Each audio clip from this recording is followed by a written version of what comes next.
Welcome back to Anime Death Spiral, the only anime podcast that has beef with every other anime podcast. I'm laying it out right now. We are at war. This is it. Following in the Drake Kendrick wake, we have decided we're going to put out a bunch of diss tracks. Yep. They're going to be fucking hot. Don't you worry, people. This is going to be intense. Listen, shit. we got dirt. We have moles on the inside everywhere, and they've been feeding us information. We're going to expose all of the dirty secrets of this horrible little cottage industry of anime podcasting. That's right. Anime sickos, fucking strap up, trash taste. Get ready. You better have that thing on you. Mother's basement, we're coming for you. It's on site, dog. It is on site. Yeah, with such a low listenership, we are actually very agile. It's sort of like we're a speedboat and they're like a cruise liner. We can really get up in there. I would say as a podcast, we've definitely have a dex build going on. We got a lot of parrying, a lot of dodging. We can slip in between the shadows. We're a stealth anime podcast.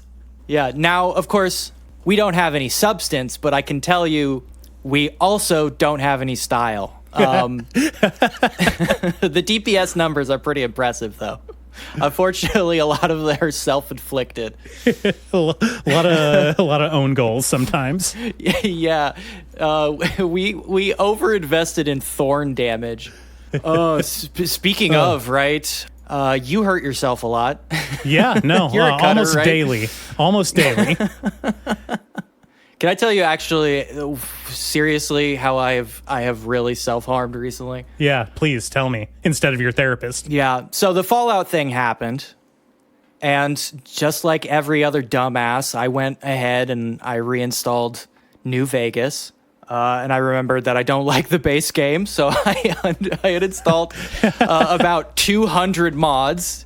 And I went through it. I played all of the DLC that I didn't play on release because I'm old. I was actually around for the release. Oh God, don't let him know that. 100 years old, and I mostly did not like it. In fact, I think those DLC are atrocious, especially the last. I don't know. one. I don't think that I can fully agree with you there. I did personally like New Vegas quite a bit when it came out, when I played it. I have not played all of the DLC. I think the only one that I've played all the way through was the Old World Blues one. Yes, the Chris Parnell one. Yeah, the Chris Parnell one. The funny one, Yeah, the funny one. It's so funny. I got so annoyed at the fact that they make you use such a limited set of proprietary weapons made for that DLC. Yeah. Because I brought all of my cool guns from the base campaign with me. Sure, the pistol, and, the rifle, the laser gun, all the cool ones. the bomb, all the good ones. Da bomb. The bombs. And so they don't give you any ammo for those weapon types, except for the weapons that you pick up in that DLC. So I ran out real quick, and then I got real fed up with it. So I think that's really what killed my initial interest in New Vegas after I played it a lot. And I've never really been able to go back and get into it quite as much as that first run through. Sure. At the time, I do think I was pretty awed on release when I played the base game.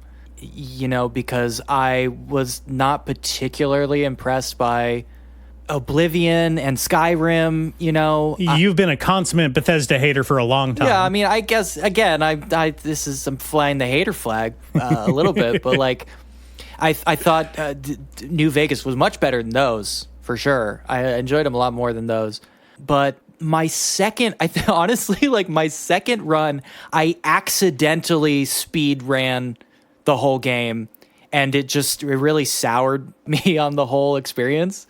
And then so this time I decided I was going to really take my time and explore the mods, explore the different survival settings because I like playing. I played with a pack that was basically like a stalker conversion pack, Right. which I actually really like. I think it added a lot to the game. I really appreciated the way it makes you slow down. I mean, at that point, why not just play Stalker? I did. Spoilers, I did. I reinstalled Anomaly again and just started playing a bunch of modded versions of Anomaly, Nice. which, God, I love, but also I'm very frustrated with. So I'm constantly trying to recreate that experience in other games, which doesn't quite work in New Vegas. So I thought I should try the Fallout 4 packs because a lot of the mods are way farther reaching. There's like really, really elaborate mods for 4. And in fact, there is like a huge mod pack called Sim Settlements 2.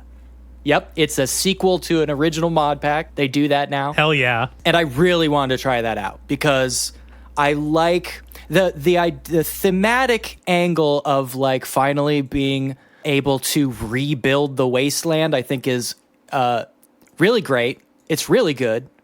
It's in fact, I think it's like the biggest development in the Fallout like thematics meets actual mechanics part since the first game. I was just thinking that as well because, like yourself, I also Fallout happened, and then it happened. People, it happened. The TV show happened. I watched it. I liked it. We were there. We were there when it happened. We were there when the episodes aired.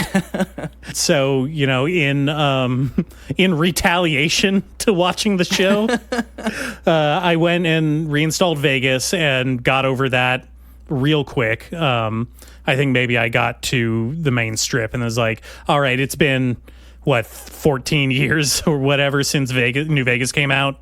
It was Jesus Christ. It was just a little bit too over the hill for me. So I uninstalled it and reinstalled 4. Yeah. And started replaying that. And I've never been huge on modding stuff. Yeah. Which like is, I know, crazy to say in relation to Bethesda games. You're dumb. You're dumb and stupid for not doing that. It makes the game so much better. Hey, let's try and avoid personal attacks, okay? Okay. Your approach to video gaming is dumb and stupid.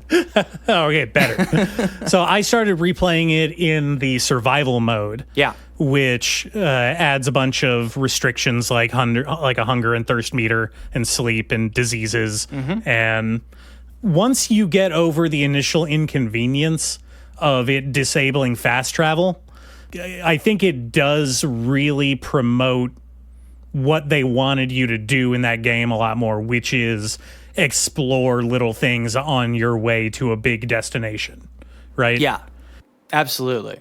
Well, that's, that was the big Dark Souls thing. That's why people got pissed about Elden Ring, right? Because a lot of people thought what was integral to the experience is like slowing down and having to travel from place to place and experience the small moments, which I kind of agree with. I mean, I will say when I played Fallout 4 on survival mode, I installed stuff like the MAME mod, which fixes the locational and limb damage and sickness systems so that they're more specific. Instead of getting like a random sickness, it will actually correspond to what you've done. Okay. If you inject dirty stim packs, you will get an infection in the limb you injected it in, right? Okay, that's fun. I like that.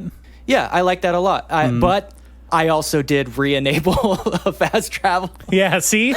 In my survival mode. The other thing... but what I did... Oh, go ahead. The other thing they do is they tie saving to resting in a bed. Yes. And that's just one of the other little details that I liked, but go on. You like that? Yeah, I do like that. Anything that injects verisimilitude. Yes, and a couple things to stack on top of that. Just here's some pro gaming strats. If you install, there's a couple of mods that will redistribute all the items in the game and remove basically like 90% of junk and stuff so that you're not constantly combing through things and picking up like fucking super glue and duct tape constantly out of fear that you might need it later. It narrows all that stuff down so that when you do find something, it's a big deal. right? Okay. And I think that's a really good mod to play with, because then it also feels like, since you in Fallout 4, you're playing in kind of the Boston metropolitan area, right? With a lot of people in it, the world should feel more picked over. You know what I mean? Yeah, and so that is actually kind of one of the main criticisms I've seen for a lot of the Bethesda Fallout games. Yeah. Is that they don't make the post-Fallout world feel as lived in as it should. Yeah. You know, these games take place, and this is... I am not promoting Lore Brain here. Do not promote Lord Brain on my podcast, Nate. but the games take place, 150, 200 years after the big war, right? Yeah. It feels unrealistic that you would still have all of these bombed out buildings with just like pre-war food and junk in drawers lying around. Yeah, something we've been complaining about for, like you said, 14 years now. Yeah, exactly. Oh, God, that makes me sad. That mod is really great for dealing with that problem. I will also say, in defense of the original games, which occasionally do this as well, the original games are not blameless for any of this shit. I think there's a lot of historical revisionism that goes along. Oh, no, there's a lot of rose-colored glasses looking back at the Black Isle games. Yes, but I will say the thing that they do that actually makes that stuff more interesting is the overworld map, which means that when you come across destinations, it feels like you've been traveling for miles and miles and you just happen to stumble upon something that no one has seen yet. Yeah. Like scavs haven't made it that far out into the desert.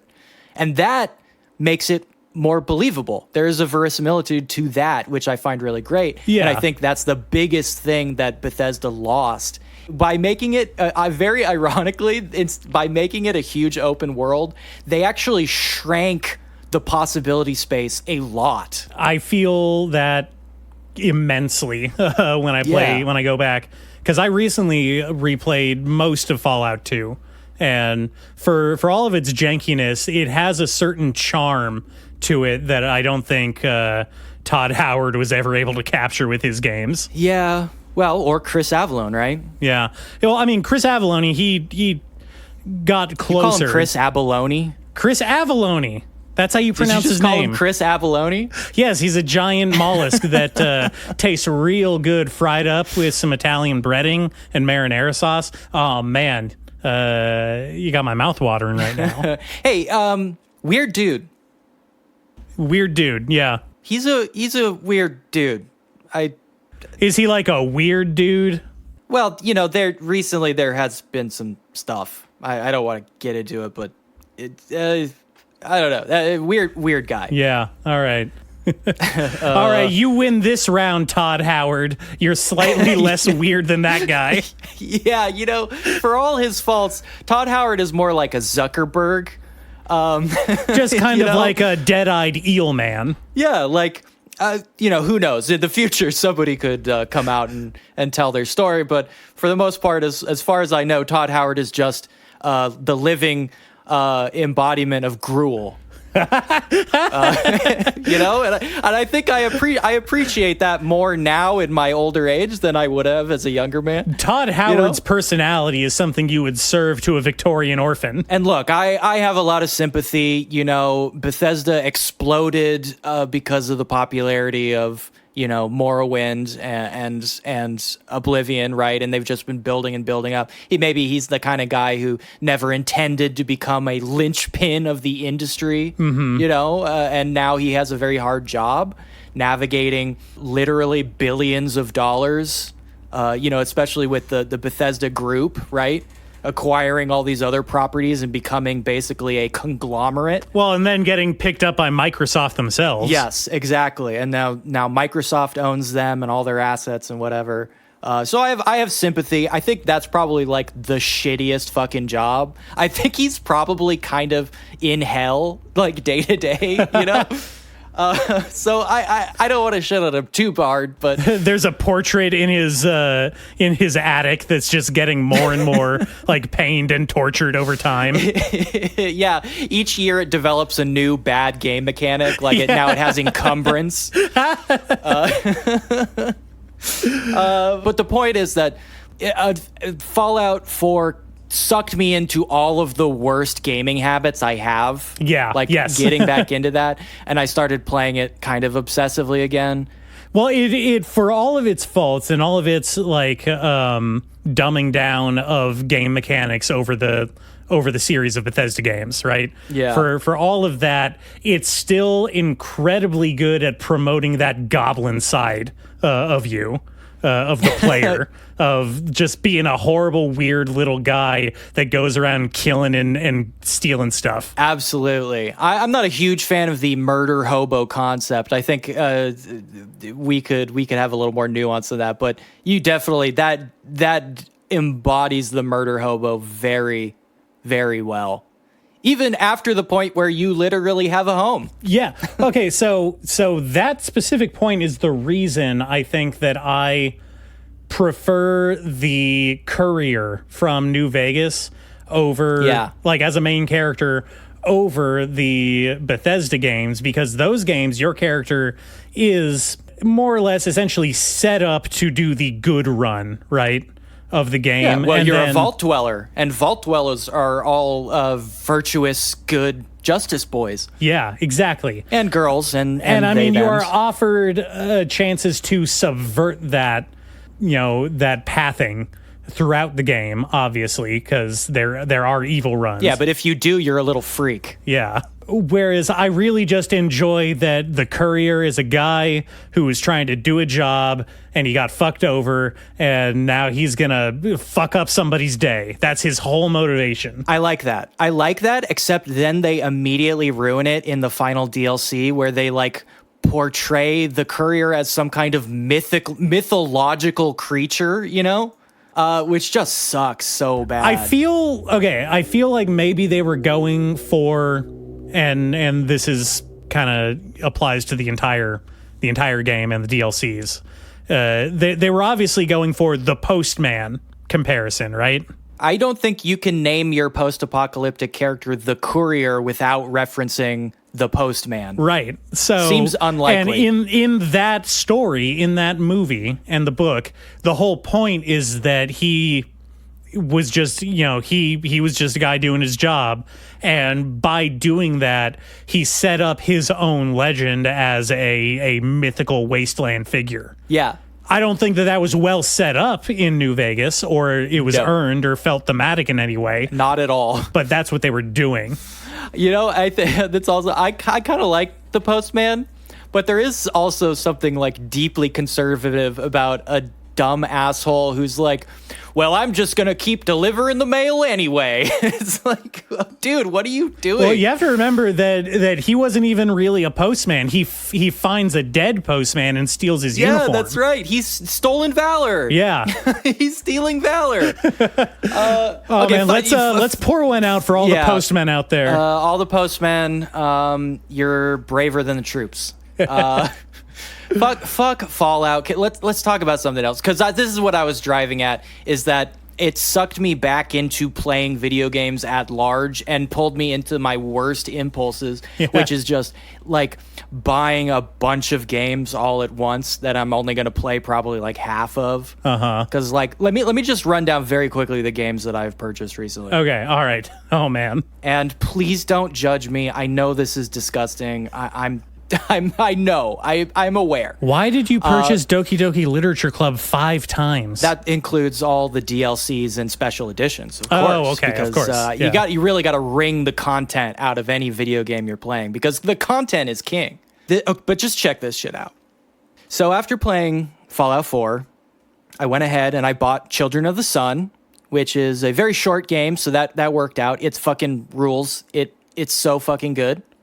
Very short puzzle game about sniping people. Okay.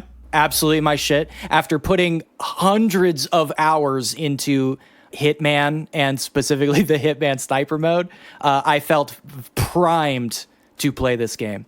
Luckily, that one doesn't take a long time.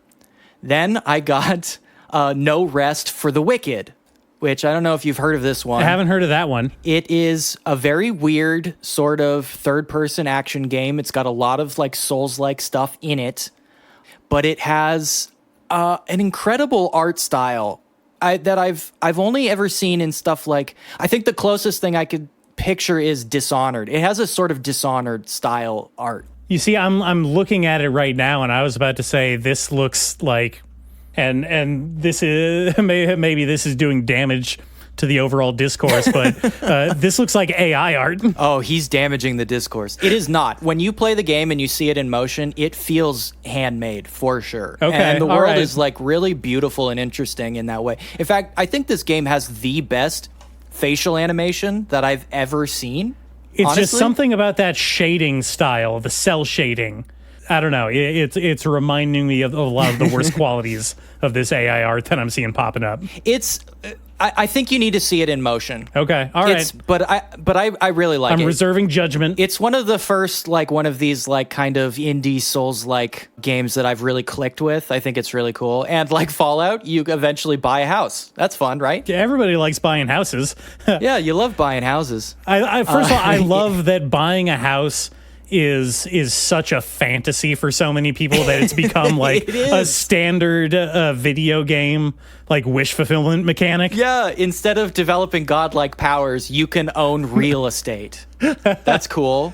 I mean, at least go large, like in the Fable games, where you can become an evil landlord. Yeah, yes. Well, there's only one kind of landlord. But I really like it. It's positioning itself as like kind of unfurling at the moment, so I think there is a lot of content that's like backstopped. So I've put that one on the back burner for now. I'm waiting for more stuff to come in. But I then purchased Black Mesa on a whim, the Half-Life 1 remake for no reason, so really. That's interesting. I'm not sure if I even wanted to play it.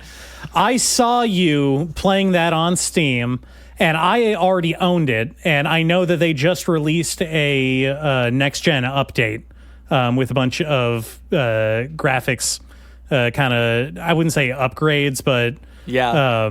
They smoothed over a lot of stuff, added in some quality of life sliders in the graphics setting.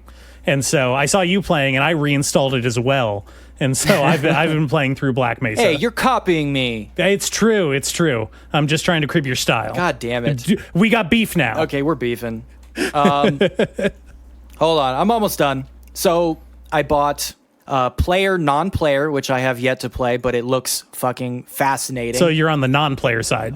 No, I'm on the player side, dog. Big money player over here. But you haven't played it yet. I'm getting to it, okay? I'm saving the best for last. Okay, all right. Then I picked up, in a kind of a spurt, Hades 2, the early access. I've played... Okay. Essentially, I've beaten every piece of content that is currently in that game already. I'm disgusted with myself, but you know what? Well, it's early access, right? So I'm assuming it's not the full game. It's just what are we talking? 2 levels? No, you can do the entire Underworld run up to the second phase of the last boss. Oh wow! Okay. There is also an overworld run where you can get to what feels like maybe the second or third to last boss, but they haven't put anything after that. So you just get like a little monologue by Homer, who is the narrator of the game. Isn't that cute? That's cute. I like that. And Homer narrates the game. Odysseus is like a dude who hangs out in your camp. No Dante? He's not there? No, Dante would not. No. But, no. That game's cute. I like it. Malinois, the main character, is like a real drag. She's a real bucket of cold water. I don't know how I feel about her yet. She's a teacher's pet. She's a little nerd, huh? Elisa Simpson. She's a little nerd. Yeah, she's a striver. She's a teacher's pet. She has no sense of humor. And she's desperate for the approval of everyone around her, which the other characters constantly point out, which I really appreciate. Oh wow, she's just like me. I do like that part. Yeah. But Hades 2 is good. I like Hades 2. Then I picked up Crypt Master, which I played a little bit of, which is essentially a word game, like a word guessing game that is also like an old school dungeon crawler. Oh, wait, is this why you were asking us all those riddles the other day? I was posing many riddles to my friends on Discord because this game includes many, many riddles that you have to solve. It's fucking cool. It's really weird and cool. Well, I assume that you got it because you've had a long-standing desire to be a some kind of necro mage. I have long since coveted the abilities of the necromance. And in fact, I had to resist the urge to buy like 4 other necromancer games. This is the only one I bought.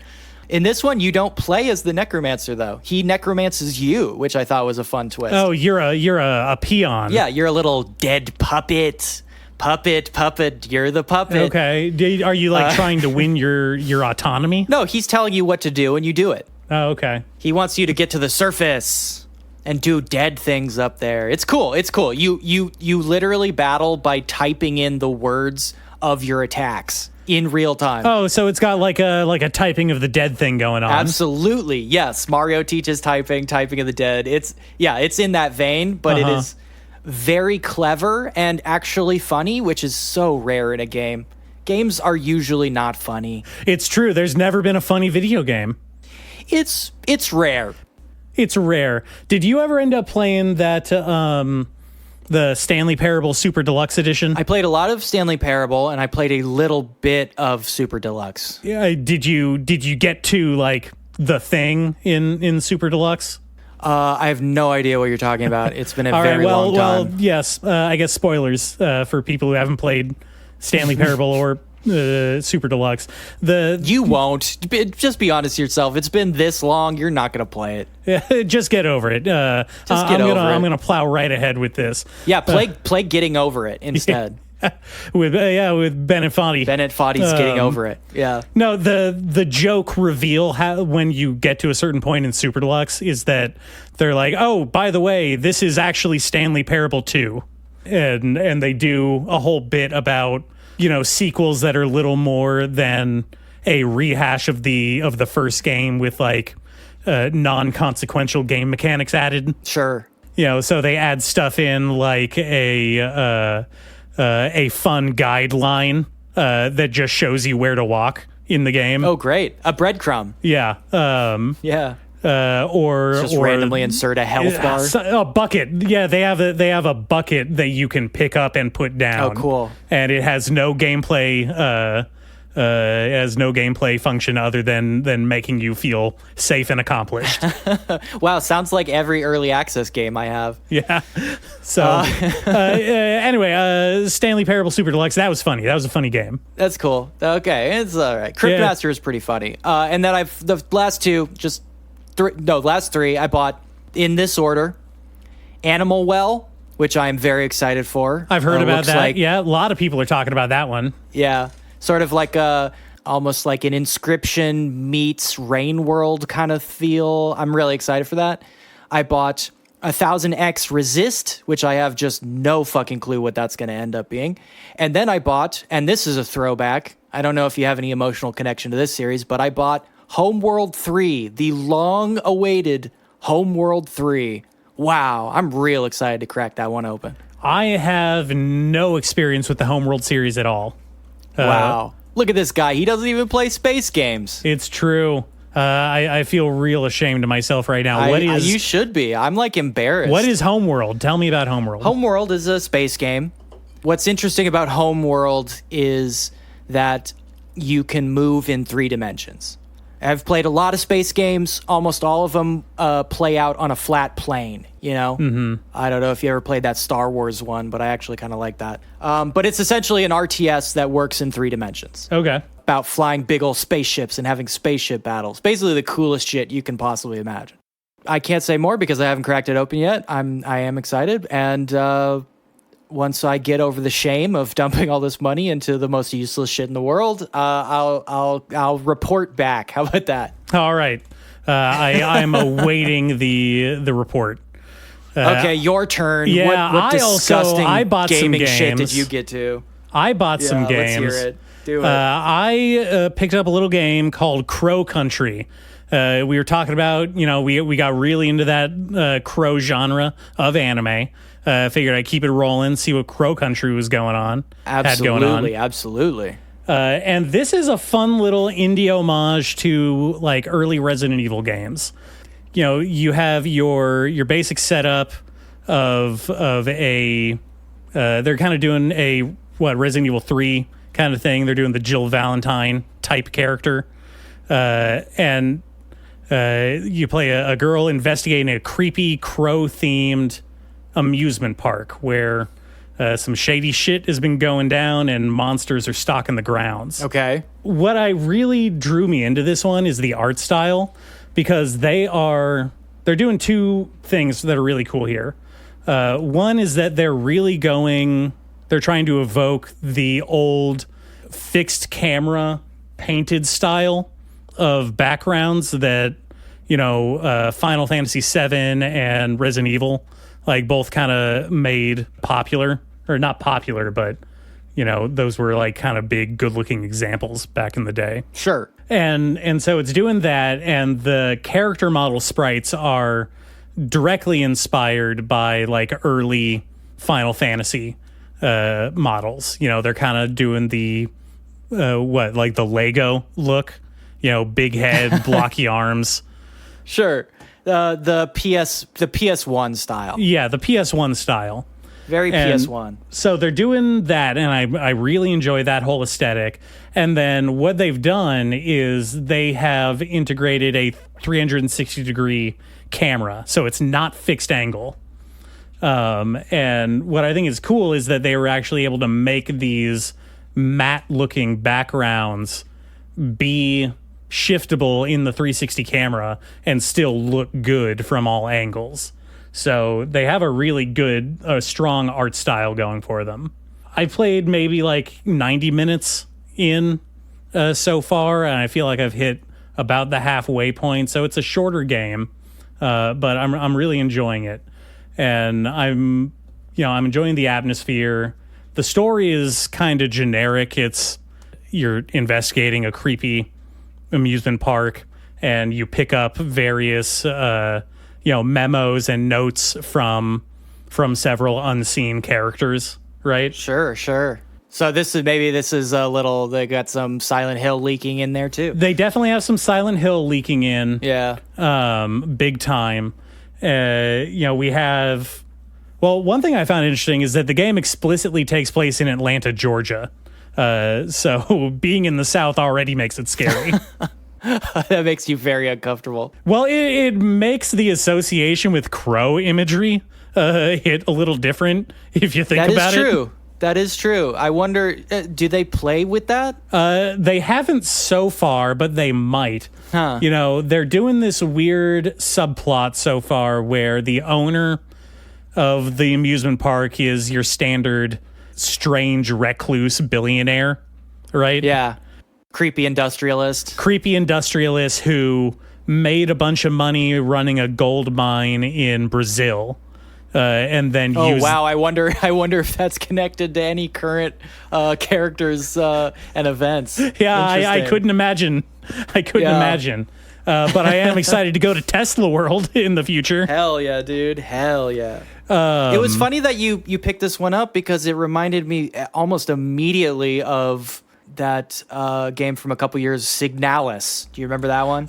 People have been talking about it in relation to this, and I did not play Signalis, but it has me wanting to go back and give it a shot. Yes, it is very sci-fi version of like Resi 2. Okay. And it does the whole fixed angle camera thing, this whole survival horror thing. It's even got safe rooms. Mm-hmm. Oh yeah. Yeah, but it's really interesting and cool. It's got there's almost like a Soma thing happening with the story as well, which I thought was really interesting. All right.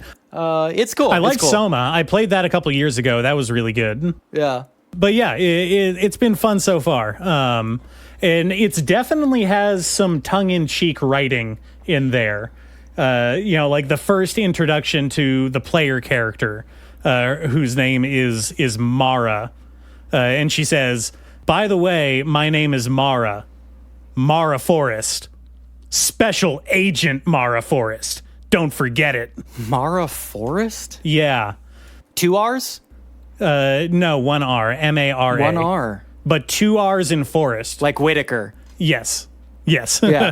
They have another character that you run into early who his name is Mole. His last name is Mole, and he is Cool. a journalist who has been feeding information about creepy stuff that has been going on at the park to the outside media. So, some on the nose naming conventions. I think that Wow. we're definitely supposed to take a lot of the stuff in here with a grain of salt, which is fine, because that kind of puts you off guard when the incredibly creepy monsters show up. They got weird Good monster design? Yeah, good monster design, even with the PS1 Okay. graphics. They got weird, fleshy blob zombies, Ugh. and they have these little head crab guys that crawl around on the ground. Ugh. And then they have like a marionette monster that has super long limbs that follows you around. Gross. Yeah, very creepy. Very into it. Give it a shot. Wow, ringing endorsement on Yeah. our video game review podcast. Okay, did you have any other games you want to talk about?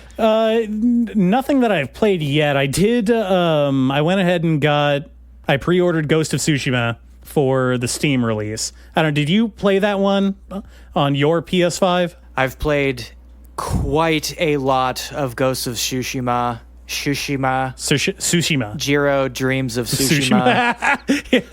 I played way more of it than I probably should because honestly, like maybe just because it was back then, a little bit further back in our long lives, that I could not stop thinking about Sekiro the whole time. I just couldn't shake it. I couldn't. See, that's interesting. And I think that really made it hard to evaluate that game, I just recently beat Sekiro for the first time. Yeah. And that is ironically what made me interested in picking up Ghost of Tsushima because I wanted more of that Japanese medieval aesthetic. What if Sekiro, but made by white people?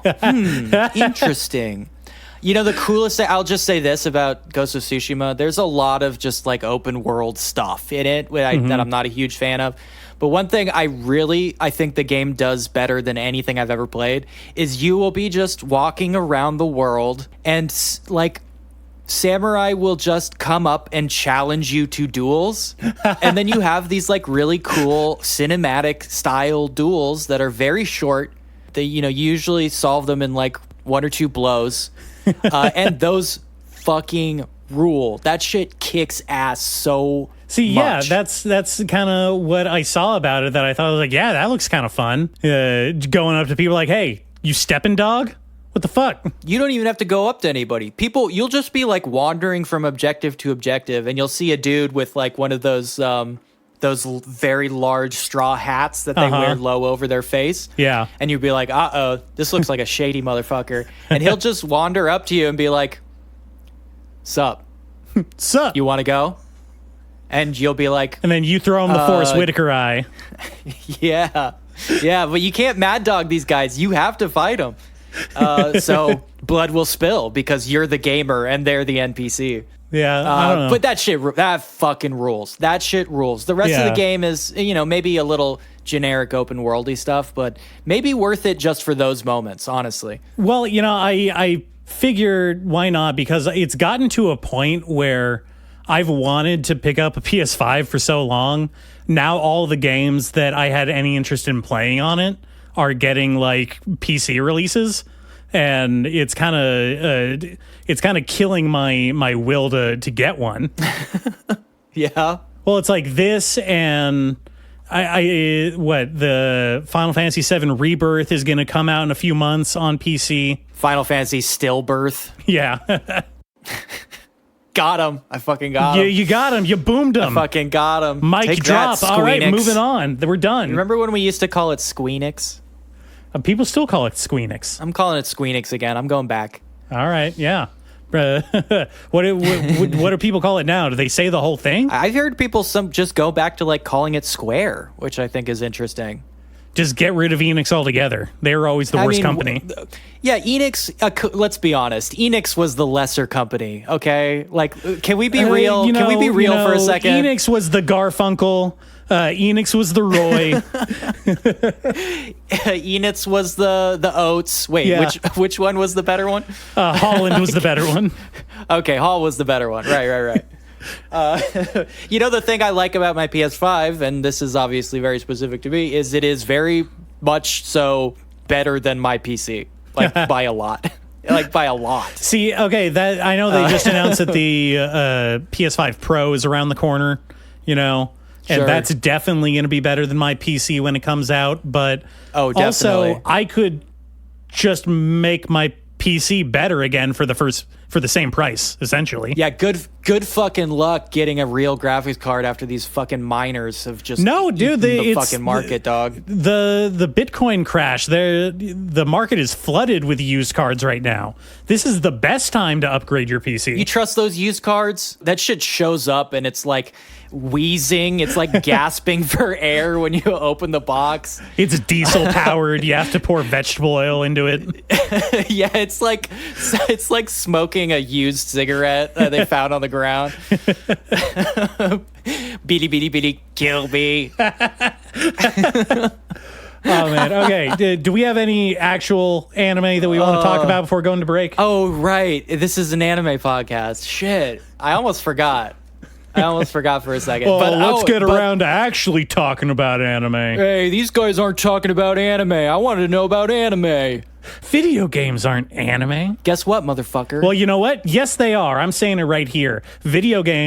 All video games are anime now. I'm not willing to co-sign a statement that strong. I will say some video games are anime.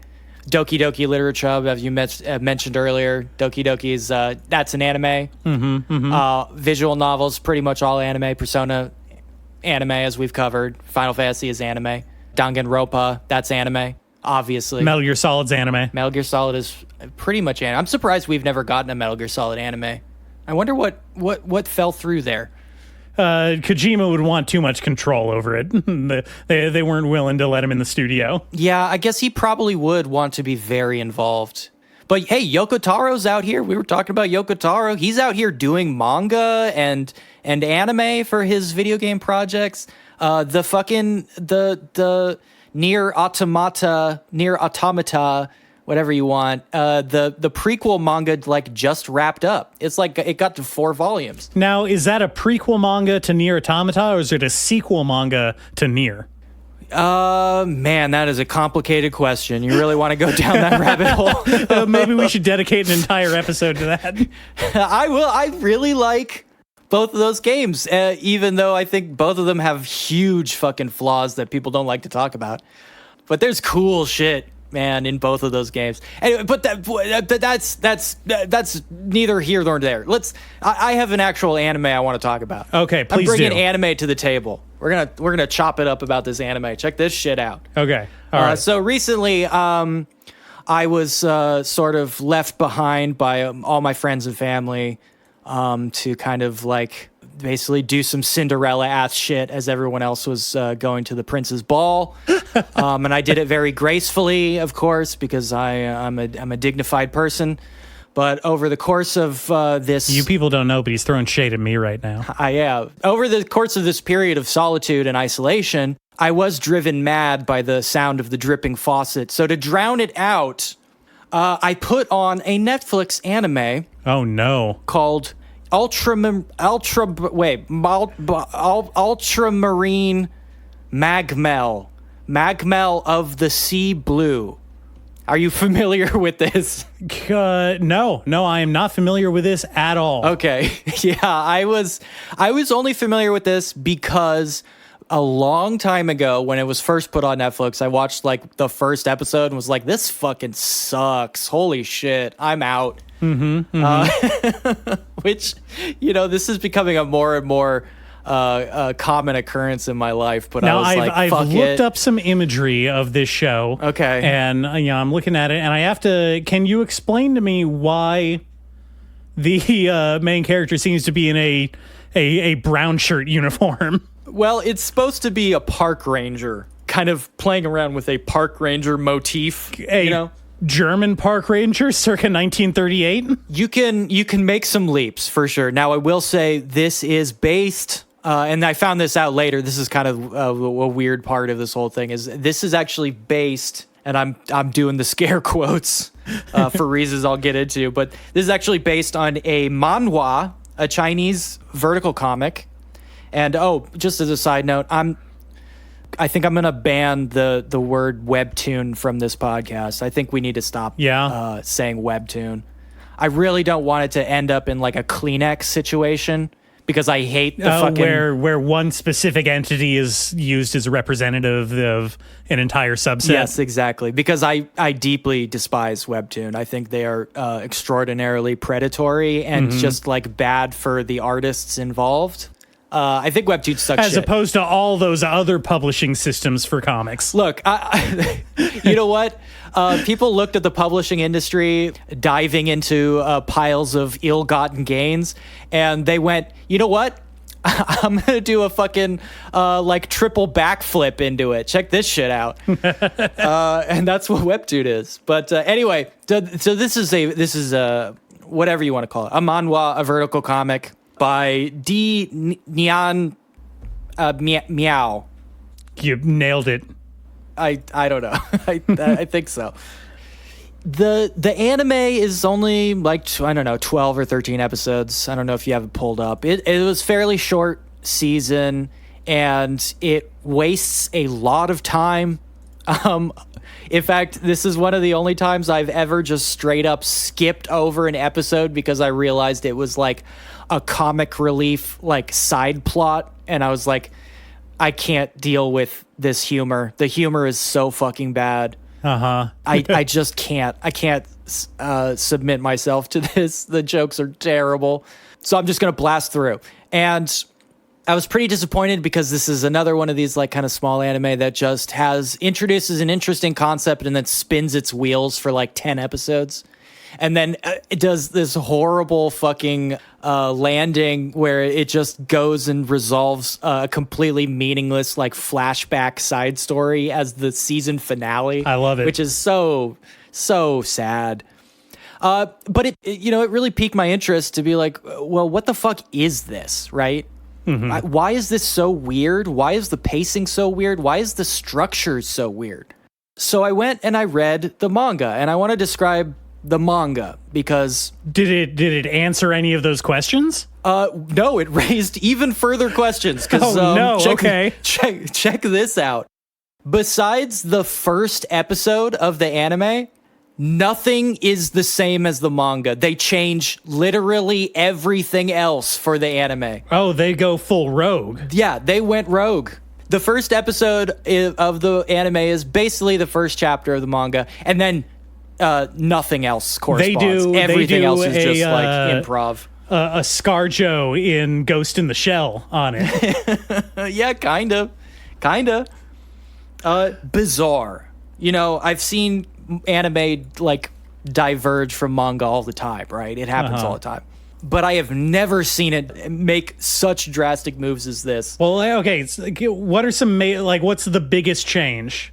What's a major change? Okay, so Magmell of the Sea Blue, or whatever the fuck you want to call it, Ultramarine Magmell. I don't like the Ultramarine term because that never comes up ever at any point. But it follows the adventures of a guy who calls himself a collector for absolutely no reason at all, because essentially he is just search and rescue. And he searches and rescues adventurers who are exploring a continent much like a reverse Atlantis has risen from the sea. It basically takes up the entirety of the Pacific Ocean. So I'm sorry for any Pacific Islanders, but you are now part of this like new continent. And the new continent is filled with monsters and magic and all this crazy shit, right? Okay, like in Atlantis, sure. Yeah, so it's sort of a new gold rush where all kinds of people are like going into the continent to find magic items and all this shit.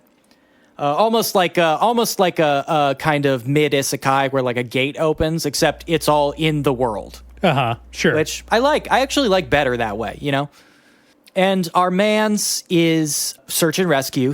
When people go over their heads into the dangerous continent, he's dispatched for money. He's a for-profit organization. He makes that clear many, many times, and saves their ass using the power of, I guess the power is also called collection power. I'm not really sure. I think the translation is maybe not great on this stuff. It went through some layers. It went from Chinese to Korean to Spanish to Japanese to English. Yes, yeah, kind of. But the power is essentially the ability to construct anything you can imagine using your mind. You can just summon stuff, basically. Pretty good power. That sounds pretty OP. That sounds like a pretty good power, if you're asking me. It's pretty OP. This dude can summon, like, missiles just out of nowhere. So obviously this makes him pretty good at his job. I mean, does he have control of where they get summoned? Yeah, he can even, like, manipulate them in 3D space. So why doesn't he just, like, summon a rock inside someone's brain or something? They never make clear why you can't, like, telefrag. I think because that would just, that would stop the entire series dead in its tracks. Yeah. So you just can't do that. But everything else you can pretty much do, which is pretty wild. Creative people out there, writers, if you ever have the issue where you've made your character too powerful, just ignore those issues. Just never bring it up and it'll be fine. Yeah, just pretend they don't exist. And then maybe like 400 chapters later, you can start like depowering people by introducing weird wrinkles into the power system. Standard stuff. The Jujutsu Kaisen method. Exactly. Standard shonen shit. Yeah.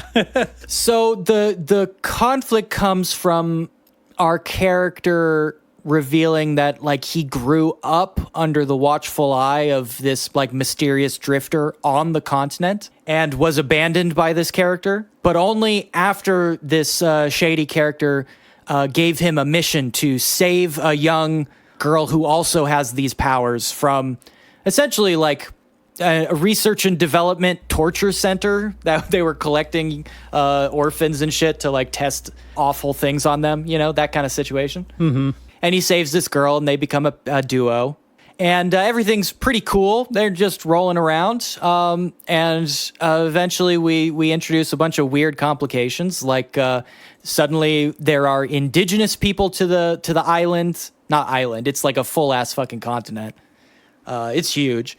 And it's got indigenous people on it, and they all have superpowers, and they're killing people. And there's also like a shady...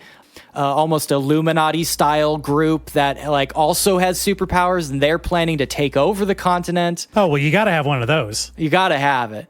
And it turns out that there's like factions within the indigenous population, so they're all at war together. Lots of weird shit going on. None of that's in the anime. The anime decides instead to do like a couple of episodes where he goes to the continent and has like kind of self-contained stories where he exposes humanity's hypocrisy deep in the jungles of whatever Magmell, the continent. That's such a dumb name. Yeah, it's bad. And then a series of like goof 'em up side stories about the little girl who, hey, get this, is jealous of women who have large breasts. Oh. Hilarious, right? I love that character trait. It's so original. Great. It's so fucking cool. Really great characterization. Is she like, does she drink a lot of milk or eat a lot? Is that like her thing? No.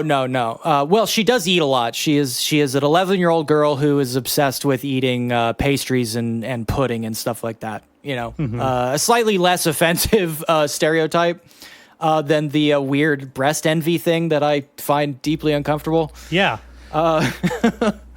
But in the anime, that is her only characteristic, basically. A couple of women make their... not a lot of women in the show, but a couple of them. And she makes it very clear that she hates women on sight if they have large breasts. She got beef. And apparently later on, even if they don't. So just kind of like an internalized misogyny of an 11-year-old girl being played for laughs. Interminable. Just awful. I fucking hate that it. goes on for how many episodes? that is literally the like what a couple of episodes are all about. Like the central plot. Not good. Not good. No, that doesn't sound good at all. Yeah, not good. Now that's so weird. I can't think of another like series that is diverged so intentionally from its source material, because usually when it happens, it's like filler stuff in long-standing shonen, right? Yeah. When they run out of adaptable story, so they have to. But the anime is too big at that point. Yes. So they have to make up stuff until the manga can catch back up to it. Exactly. This seems to just completely abandon the concept from the get-go. Some producer said, like, these characters look marketable, but this story has to go. We got to do something different with it. It's bizarre. It's almost like they licensed the anime, like, based on chapter 1, you know? Which is very strange to me. I ended up liking the manhwa, like, well enough. I think it starts dabbling in some very, like, predictably groan-worthy tropes, like some weird, like, time stuff going on with our man and his mentor. We've got way over-the-top dramatic moments that it just, like, doesn't earn at all, and also sandwiches between, like, very banal comedy moments, which is just... I realize tonal control is difficult. I get it, you guys, but you got to make an effort, you know? You got to always try. Also, the thing about the powers just being, like, in chapter 1, already so ridiculous you don't know where they can go. They get even more ridiculous. This is my character, Super God, and he has all of the powers of all of the gods. But more. I wish I could get into it, but I literally can't, because it goes beyond the ability of the translators to explain what's happening. So it devolves into, like, meaningless terms. Just word salad. Just words that are like, here's some words. I don't know. The guys are all putting power, like amorphous, unexplainable power, like, into each other, and it's like, what is sounds sexy. What is the purpose of any of this? It's weird. I don't know. This is a very strange one. I gotta say, I do have to urge anybody listening to this to please don't watch that anime. Don't waste your time. The anime is fucking god-awful. If any of that sounds interesting and you're curious, just read a couple chapters of the manhwa, and believe me, by, like, the end of chapter 3 or 4, you will know whether you like it or not. Remy, you know our listeners don't read. Well, you can look at the pretty pictures. It's not like the narrative is that deep. All right, you want to take a break? Okay, yeah, let's take a break. We at least got a little bit of anime in there, so we earned it. We're still an anime podcast. Still an anime podcast, you guys.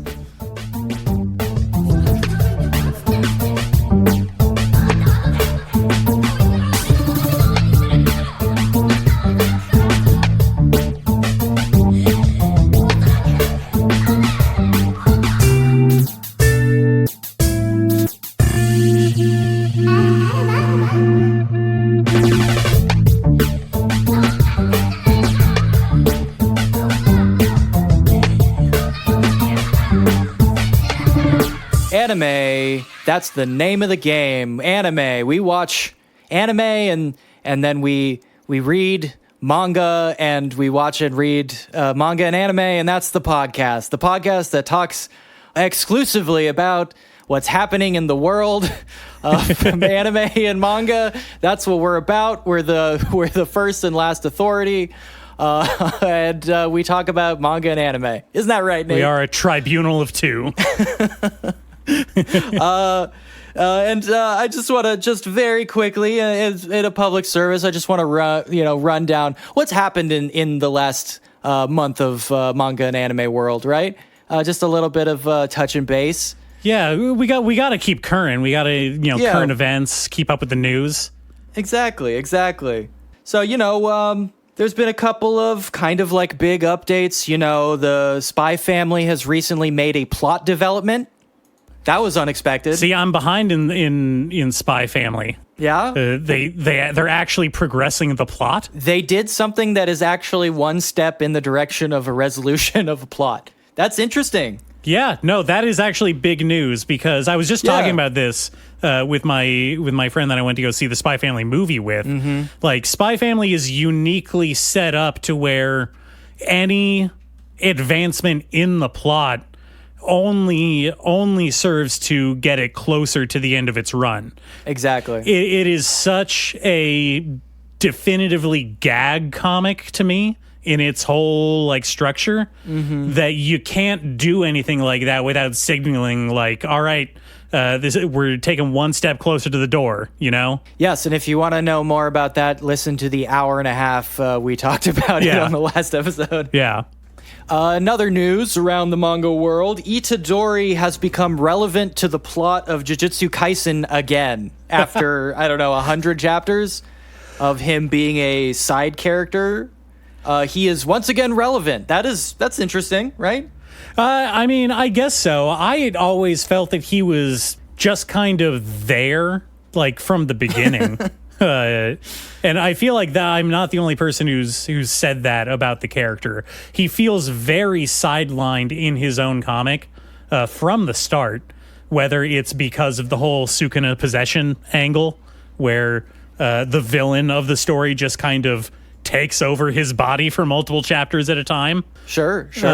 Or the fact that the supposedly ancillary characters all seem to have like more interesting like traits and powers and things about them that make them just more appealing to follow. Yeah, than him. And he's just Punchy Boy. He's Punchy Boy, except halfway through when he discovers that he's punchier boy. He can punch real hard. Yeah, in a special way that other people can't punch. Well, he does get he eventually unlocks the projectile skill tree, I have to say, just in fairness. Well, this is something that you said about Jujutsu Kaisen a while ago. Yeah. When we were talking about it, and basically if you read it from the beginning, it tries to set itself up as more of the magic school angle where the Jujutsu sorcerers like may have an innate ability that lets them learn stuff, but they still have to go to a school to learn like techniques and do stuff in specific ways. And then it almost immediately abandons that to like, oh, actually, no, everybody has super unique sorcerer powers. And they all do different things. Yeah. There's some interesting choices going on there.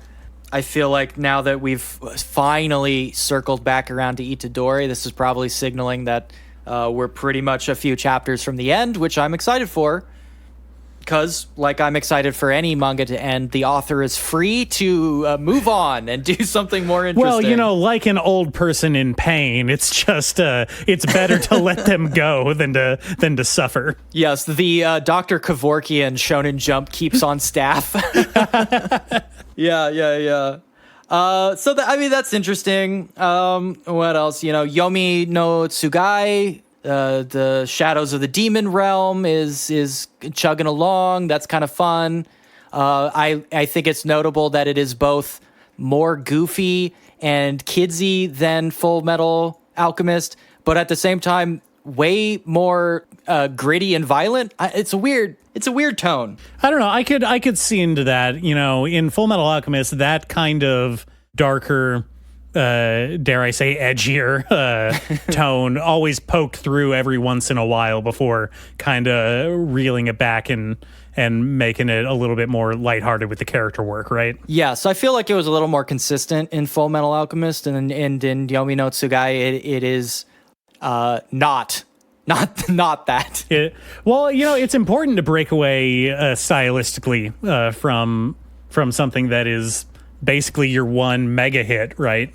No. Like I said, it's good that when people are free to move on and try different things, and I'm liking it. I think Hiromu Arakawa is doing interesting stuff and like expanding.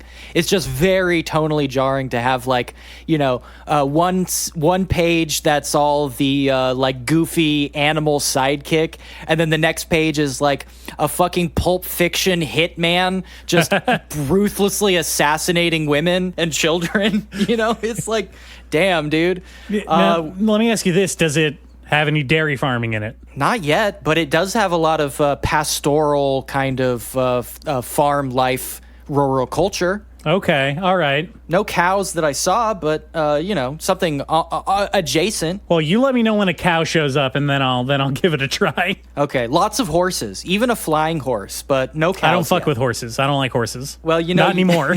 I lost too much money. Cows don't look like cows in manga. You have to use horses. Sentai Daishikaku, springboarding off the success of its premiere, has started a new arc. Our boy is getting up all in that shit. I'm super here for it. I'm still loving Sentai Daishikaku.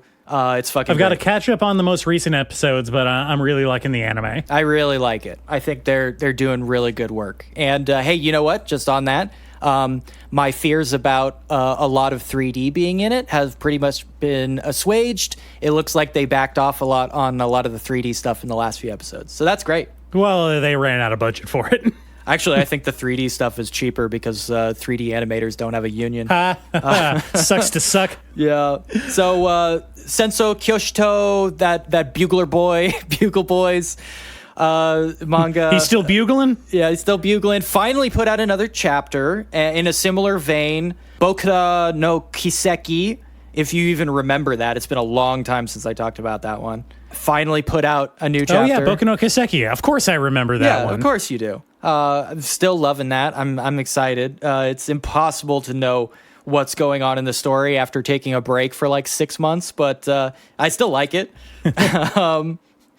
What else is going on in the world of manga? Dan to Dan is wrapping up its its most recent arc in preparation for its anime that's coming out next season, I think. Put out by heavy hitter Science Saru. And so that's actually interesting because we were just talking about the 3D animation stuff. Yeah. Dan to Dan seems to be leaning pretty heavy into the 3D style. I'd be interesting to see how it plays out in the finished product. I'm cautiously optimistic. I want to put my trust in Science Saru to do something at least visually interesting with what they can work with, right?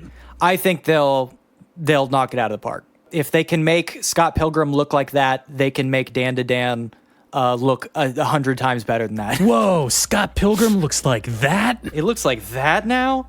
Look, all I'm saying is, Scott Pilgrim in comic, whatever. I'm not a hater, but if you put a panel of Scott Pilgrim next to a panel of Dan to Dan, that's Coke. You can tell 100% of the time which one's Coke and which one's Pepsi. Absolutely, it's very obvious. I love Dan to Dan. Some people are down on it because it's it has a little bit too much shonen-y stuff in it for some people's taste, but I just adore it. Listen, as long as the creator has never been fined $4,000, I think we're fine. Not that I know of so far. And finally, Chainsaw Man, still putting out chapters. It's still putting out chapters. I don't know. Some people are saying that it's kind of stalling right now. I personally have been loving everything that's coming out, especially in recent weeks. Yeah. I like when they slow down the pace a bit and make room for some interesting character interactions, Sure. Obviously, Katana Man's back now. Hilariously still unable to be referred to by any name, by any character other than Katana Man, which I think is a funny bit. I like Katana Man. It's very funny. Yeah. Katana Man is a funny thing to call somebody. Yeah, I don't know. Chainsaw Man. I'm still into it. Yeah, I like Chainsaw Man a lot. I think, honestly, this is maybe a little bit of Fujimoto going like, so are you guys tired of this yet? Can we do something else now? Like I said, when part 2 started, I was like, I really think this has big editorial energy coming off of it. And I don't mean that is like it's bad or has no interesting ideas, but I deeply, deeply feel the only reason it exists is because Chainsaw Man did numbers. Well, I mean, that's just how the industry works, unfortunately. Yep. Fire Punch did not do numbers. Fire Punch did not do numbers. And, maybe that is reasonable considering some things the in Fire subject Punch. matter? Not saying that it's not a masterpiece. I loved Fire Punch, but there are some segments that Fire are Punch. not exactly reader friendly. Sure. Yes, of course. You know what I really like about Fire Punch that I only really started thinking about the second time through was how many, not references, but like similarities, parallelism it has to Battle Angel Alita. Sure, yeah. And I'm sure they're all intentional and put in there like directly. Well, there is a final image in Fire Punch that I do truly believe is lifted almost exactly from the end of Battle Angel Alita, which I don't begrudge him that because I think Battle Angel Alita, controversial statement here, I think Battle Angel Alita is like really good. I think it might be really good. Well, I mean, you've always been a big Robert Rodriguez fan. Oh, yeah, definitely. Once Upon a Time in Mexico, right? Oh, yeah. El Desperado. Yeah. Classic. Absolutely.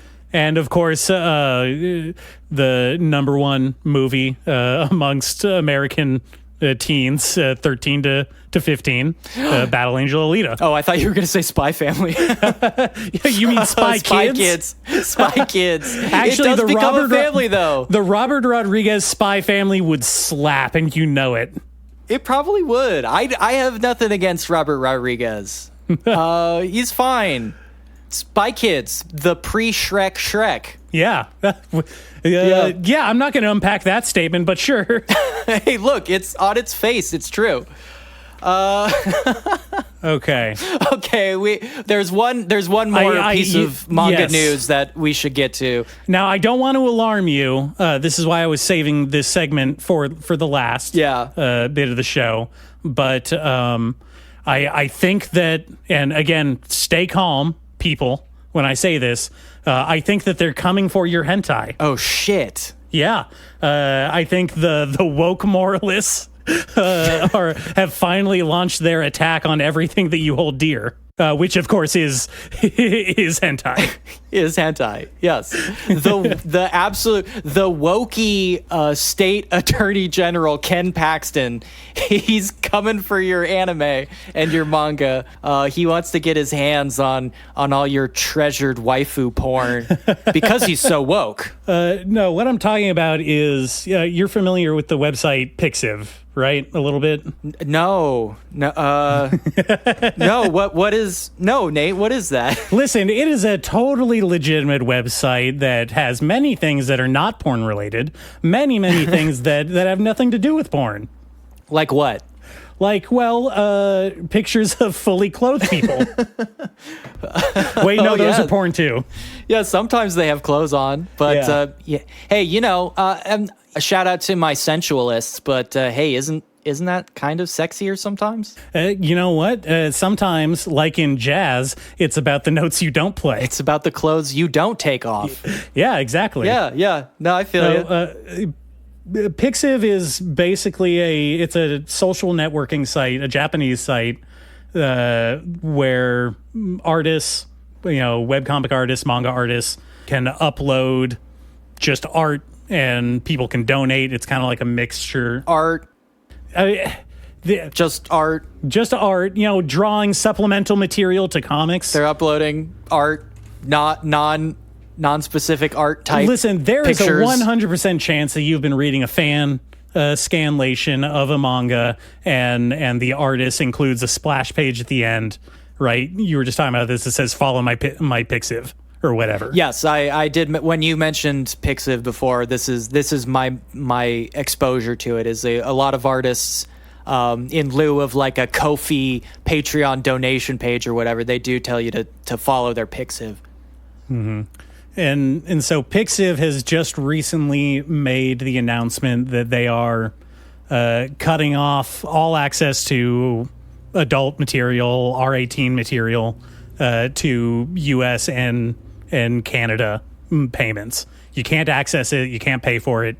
It is essentially a hard corporate censorship, and they're doing it under the guise of cooperating with several different, not great censorship laws in Canada. They're not great. And several U.S. states right now.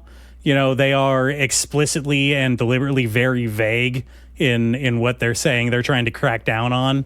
Yeah. In fact, here, let's lay it out, because I know in all of Anime-dom, our podcast fans are the most chaste and pure. It's true. So you probably haven't heard that the AG in Texas, Ken Paxton, essentially let through a case that went to the Sixth Circuit, who allowed it to pass, that requires any 18-plus site to establish the age of its users. And of course, compliance with this law is so exorbitantly expensive and frankly maybe impossible on a fundamental level, that a lot of sites that host porn, let's just be honest, it's porn sites, are just saying that they cannot operate in Texas, and if this law goes wide, they'll just not be able to operate. Which even if you are anti-porn, this is a fucking disaster. Do you realize what happens to porn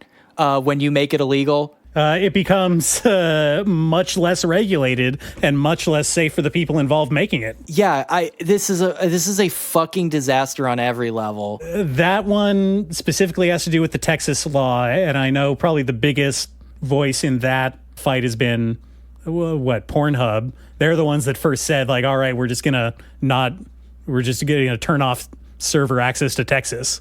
Which is, yes. Well, again, also, I'm not a science guy. I didn't know that you can just do that to the internet. You can just turn off a website for an entire state. Yeah, you can. You definitely can. Hey, but also you can just pretend to not be from Texas too. So we're all just playing games with each other. Just the stupidest shit. But yet Pornhub is actually part of the Free Speech Coalition, which is a terrible name. You guys got to workshop that. Yeah. Which does fight against anti-porn laws in the name of the First Amendment, which nobody actually cares about. No one, there is no such thing as free speech. No one actually cares when you get down to the real bottom of it. Yeah. But we all have to pretend like it's real. And so the Free Speech Coalition is out here fighting for the First Amendment, and it's probably this will go to the Supreme Court at some time because this is a First Amendment challenge. Unfortunately, there is nothing but the most racist skeletons sitting on the fucking Supreme Court bench right now, who probably think it's not jacking a great off, political landscape for this fight. Yeah, it's not good. These people are just the worst people on the earth. So I don't have a lot of hope that the judicial process will work out. Now, the case in Canada, I don't know who's responsible for this specific law, so I'm going to assume it was Justin Trudeau personally going on an anti-hentai crusade. But theirs is a little different. It's not rooted in the identification thing. They have a censorship law on importing media, which already kind of gives it a bit of a racist connotation since it's not applied equally. It's only on imported media. Immediately xenophobic, xenophobia baked into the law. And the wording is intentionally very vague. It basically lays out several kink and porn genres that are either already explicitly illegal or stuff that is ambiguously, I guess, degenerate. Well, okay. In this particular context, you have to avoid the word degenerate. Yeah, that was the wrong word. That's the wrong word for this. Well, what I'm trying to get at is the wording in the law specifically says that you can't import any material that features degradation of a character. Yeah. And it's That in itself is very concerning to me in the way that's worded, because that can be applied in so many ways, right? Yeah, exactly. So you're not allowed to do the beginning of Die Hard 2 to any character in your porn manga. Yeah, basically. Yeah. And it's stuff that is used to target specifically, a lot of like queer media in cases. There's reports of yaoi and yuri manga getting, blanket banned under this statute. And it's all under the guise of, protecting the children or whatever. Yeah, not to go all I did not speak up or whatever, but yes, they tend to go after the queer shit immediately. So, I don't know. Not a great situation, and I thought more people should know about that, because as funny as it is to say that they're coming for your porn, literally they are, though. Yes, I'm getting real, like Lord of the Rings. I never thought I would die at the sight of a gooner. But what about by the side of a friend? Oh, you're not my friend, gooner. Get the fuck away from me. You stink. So, yeah, I don't know. You had brought up that, the ideal way to deal with these situations is to have a well-moderated in community, basically, for this type of stuff. Yes. My argument generally is, legislating social issues like this is almost always going to have negative outcomes. Look at the difference between free needle exchange versus arresting drug addicts, right? Yeah. One of them has a positive social outcome. One of them has an extremely negative social outcome. But because we orient our society around essentially vengeance, a wrathful, vengeful God is the driving force behind most social issues in America. Hey, I don't want to get turned into a pillar of salt. No, who does? Which is why we have to upload our driver's license to watch porn now. Yes, it was basically dovetailed very neatly with my very common refrain about how social issues need to be dealt with socially. And in the realm of this stuff, it's like, if you don't think that a lot of stuff that ends up on hentai sites is, let's say, pro-social, if you think maybe some of this stuff is antisocial, I think a better solution is, of course, a social solution, which is basically moderation. Yeah. Which means, of course, that you need to have a healthy community around whatever you have. Well, the anime community is the healthiest there is. Yeah. So it does. I'm not saying this is the ideal mechanical solution to this. Mechanistically, it does seem on its face absurd. I realize that. I'm just saying. Laws are not the best way to deal with this just in general, and this is obviously a bad faith bullshit law anyway. Oh, yeah. I mean, there's not any... This isn't helping anybody, right? No. I mean, it's not going to affect me, of course. Well, yeah, I pay for a VPN. Yeah. Oh, yeah. This is fucked. I don't know. This is yet another blow to essentially the future of continuing humanity on the internet.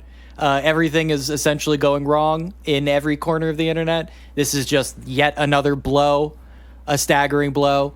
This one just happens to affect the worst aspects of anime and manga. All right. I think we got the point across. You want to call it here? Yeah, sure. Make sure you sign up for our Pixiv, where we'll be reposting porn with the clothes drawn back on. It's a very lucrative business. People pay a lot of money for that. I mean, hey, now this is a social service. To be law compliant, you're gonna have to go through us. We're making bucks hand over fist. Yeah, no, we're a third-party government sanctioned contractor. We'll make your porn importable. Hey, until the First Amendment people start taking notice of the Second Amendment, am I right? Am I right, guys? Oh Am I right? man, I don't like the implication of that. The tree of liberty, all that shit, right? Am I right? Okay, all right. Gooners, rise He's up. getting increasingly bloodthirsty. Beautiful, tall, wonderful listeners. Thank you for sticking around once again. Go out, do the stuff, vote, I guess, on something. Vote on those hentai laws. Sure, yeah. If you're in line, stay in line, right? Yeah, exactly. Voting will get us out of this one. Dig up, stupid. Dig up. And look out for our diss tracks for when we psychologically torture and dismantle our anime podcast enemies. Yep, we're coming for you. Watch out. We're coming for you. We might not be the only anime podcast right now, but we will be. By the end of it, we'll be the last man standing. Absolutely. All right. Bye. Bye.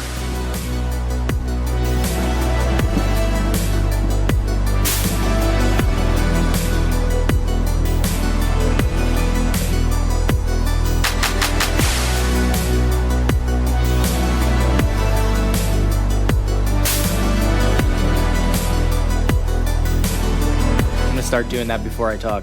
Billy, Billy, Billy, I have something to say. Billy, Billy, Billy, Billy, Billy, Billy, Billy, Billy, Billy.